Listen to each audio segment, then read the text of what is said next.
Welcome to the lovely mess. We're Hellblazers through and through, if you can't tell. We fly by the seat of our pants, and everybody's a squire, and hopefully we don't see you in hell, even if it's just a visit. Anyway, I'm Lilith, and over there is... Hey, it's Phil, and I didn't know we were supposed to wear pants tonight.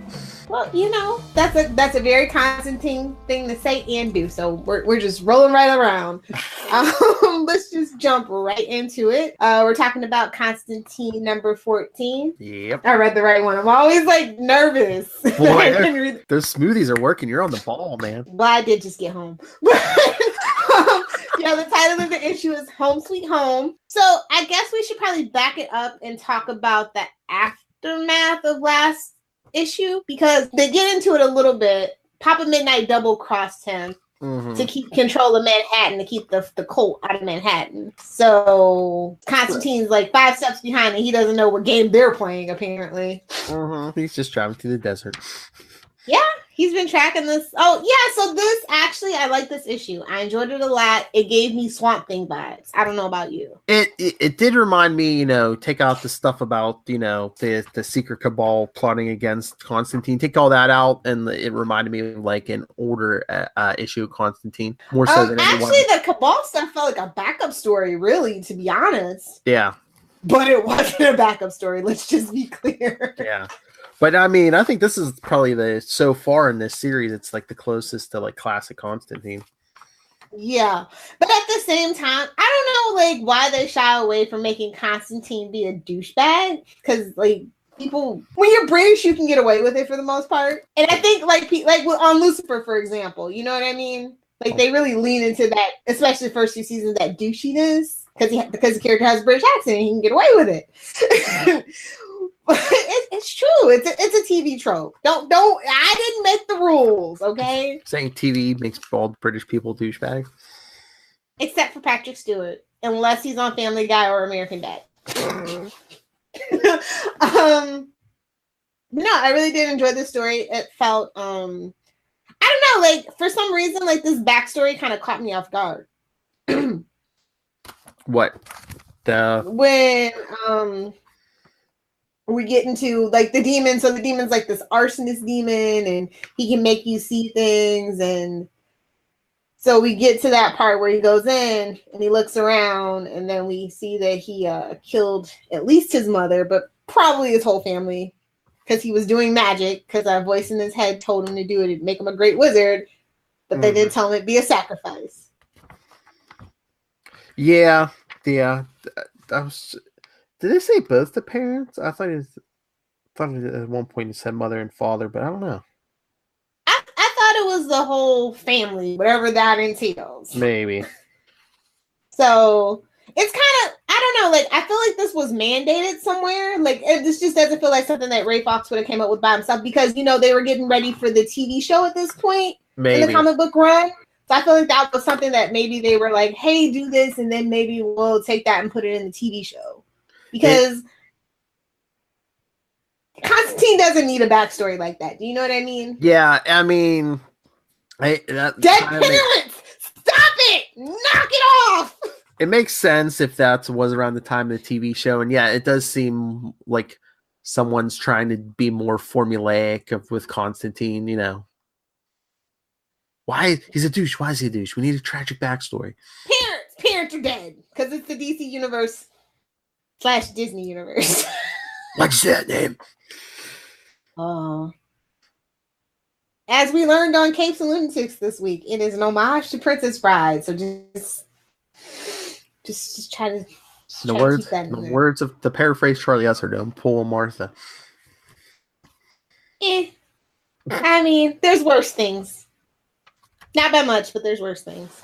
I don't know. The artwork is what really let this issue down for me. Oh, really? It was very inconsistent and choppy and not as crisp. So it kind of detracted from it from me. But the story was very on point. I just wish I just want old Constantine. I miss old Constantine. Much like I miss old Kanye. Poopity scoop. Oh, God. Somebody get him away from those damn Kardashians, please. Jay-Z, where are you at? Come get your boy. It's a choice. Swamp Thing, where are you at? Come get your boy. Oh, Lord. Oh, I don't know. I'm like so over like the whole cult thing, and they're like, "Don't underestimate John Con." Like that's literally their conversation every time. And if they finally talk about the aftermath of what happened in Forever Evil with the Thamatin Project, and there's this big thing coming, I'm like, oh God, what now? I don't know. It's just the whole thing with modern Constantine. It's just. They want their classic gritty Constantine, but they want him as part of like the main DC universe, and it's like, I mean, you know, for the most part, for New 52, where everybody was kind of getting that dark and gritty reboot, I kind of see where they were trying to like tread the line very lightly with Constantine, but they really made it very PG, which. But yeah, old fans didn't like it. New fans were like, "Well, what's all this fuss? What's all this hot fuzz about? You know, Constantine." This just seems kind of like even with like dark super Jason Todd with a little bit more edge. Yeah, it hasn't shaved for 2 days. I mean, the more you have him interact with that main DC universe, no matter how dark it is, you're kind of watering him down a little bit. And this definitely kind of shows. It's like I said, well, at the same time, it kind of felt a little bit like something that I would have read back in the early mid-'80s of a Constantine book. It still had its issues. Yeah, I mean, it had elements, like I said, of classic Constantine, but then maybe it's that New 52 watering down. I don't know.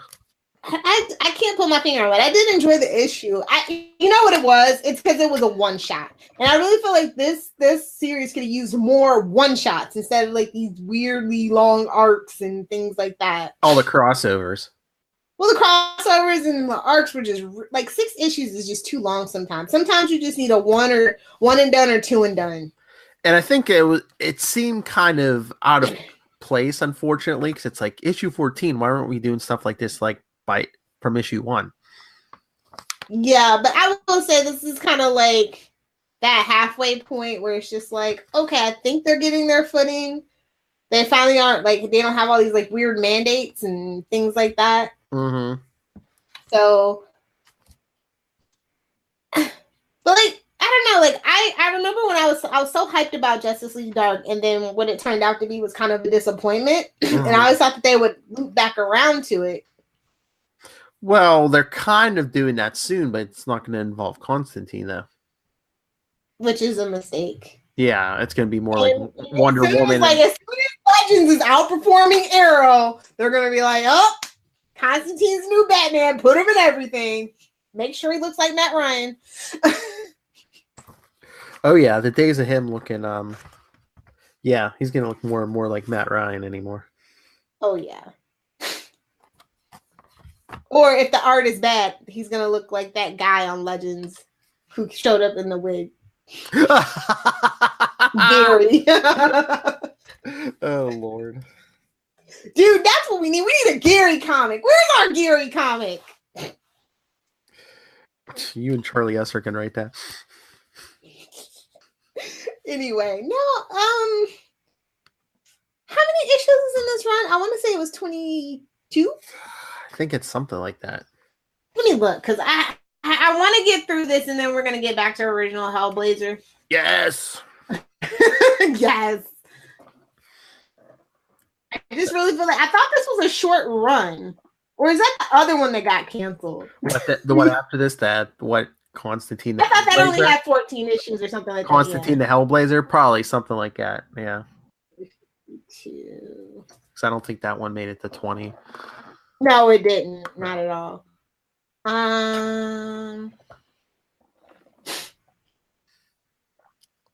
Let's see. Remember, currently we have some Sealy issues we can cover too. I know. We'll get to. Okay, we'll do the Sealy issues and then we'll do Hellblazer because I just want to do straight runs of Hellblazer. All right. I might not do the arcs in order. I might do like best arcs or worst arcs, like just a couple just to break up the monotony. Yeah. But yeah, I definitely. Just let me know because I'll have to get more of the trades because I got at least the first 100 and forget how far I got with the trades. Probably at least 150 50. Yeah, it's issues. 23 issues. So just a couple more guys, and we can get to some. No, the tail end of this run's not that bad. I'm not gonna lie. They do get back. They do get into Future's End with this one, if I'm not mistaken. I think so. And that's when it really picked up, and it is towards that Future End thing. So I liked Future's End, but then they ran it into what was the one after that? Convergence. Yeah, it was Convergence. And Convergence, oh my God, do you remember World's Finest and Convergence? Just, yeah. I mean, the only good thing we got out of it was Superman being married to Lois. Like, literally the only thing we got out of that. So, but Future's End was fun. It had a really good ending for Batman Beyond, Constantine, and it was a couple, like one other title, I think. I can't think of which one that I really liked, but so yeah, we're almost there. And like I said, it does get better. So guys, just hang in there. Read ahead, read along, send in some questions, reviews, opinions. Tell us to stop rambling. Just let us know you're listening. It's greatly appreciated. And of course, Phil's going to let you know how to do that in just 1 second. But first, what would you give this issue? You know what? I'd go high on this. I'd probably give it an A-, and it would probably be even higher if it wasn't for all the Cabal stuff. And maybe, I mean, I didn't have the problem with the art you did. I mean, I could see where you're like, I mean, I could take or leave the art in this issue, but I mean, it wasn't bad. But yeah, I mean, just the Cabal stuff brought it down for me a little bit. It seemed to like slow down the pacing, and I don't know. Like I said, most of it smacked to me of like classic Constantine. So yeah, A-. Yeah, I gave it an A. It would have been an A+ had the artists just like stepped up their game a little bit. Mm-hmm. I don't like blurry faces, and I don't like uncrisp lines. Like, I'm very tighten it up a little. As a person who like wanted to do that for a living, can probably do that for a living. If I really wanted to take a downgrade in my pay. Let's make some comics. I'm very critical of colorists and inkers and stuff like that. So when it's not as great as it could be, it just kind of really stands out, and so that's probably why I'm so critical. Let's make let's make our own comics and review them. We'll be like, man, look how great this issue is. We're supposed to be making our own comic book, Philip. I don't know whatever happened to that. I thought we didn't have an artist. Now I hear we do. So hey, no, you have an inker, and you have inker and a pencilist and a letterer. That's what you have in me. Well, I don't know about art. We could do black and white comics. Those are plot. Look at Walking Dead. I mean, as much as I love Walking Dead, I have to say that Teenage Mutant Ninja Turtles did it best. Well, and Teenage Mutant, original Teenage Mutant Ninja Turtles. I don't even know if the kids that listen to this are even old enough to remember that. I'm barely old enough to remember that. I know. 21. I know. I wish I had the liver of a 21-year-old again. I don't think you had a liver of a 21-year-old when you were 21. No. It's so sad. It's true. Anyway, so yeah, did you have a favorite panel? Don't take mine. Don't take mine. Don't take mine. Oh, listen to you. Half the time you don't even have one. New 52 Superman in the back. Casual Friday. No, it was before that. No. Oh, I think it came before Casual. It was not even that great.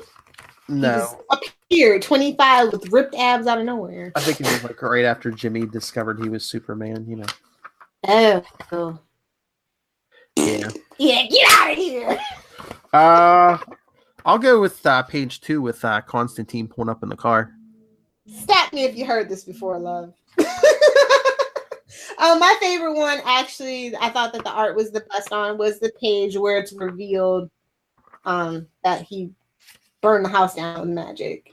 Oh, where him as a kid?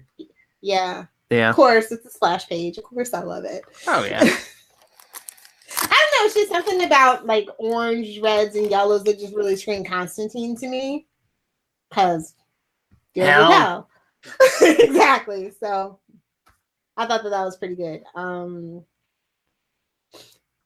Where's Zatanna? Honestly, they just, if they want, like, they're so obsessed with like shipping and stuff now. It seems like in the DC like writing staff, like, where's my Constantine and Zatanna? Like, Rogue and Gambit did pretty good. People tell me. I'm just saying. Well, Marvel did it. DC will figure it out in 5 years, maybe. Now that's not always true. Marvel does still a crap ton. I know. DC. No, I mean, has and still continues to do it. Now they might execute it a little better, but it might. I mean, like in terms of getting their true believer fanboys behind it. But I don't always find the execution as great as everybody says, and it's not just because I'm a hardcore DC fan. Because I am very critical of DC. I am not one of those blind sheep that just, it's DC, it's the best. So But no, I mean, I like both, and yeah, we need more Zatanna.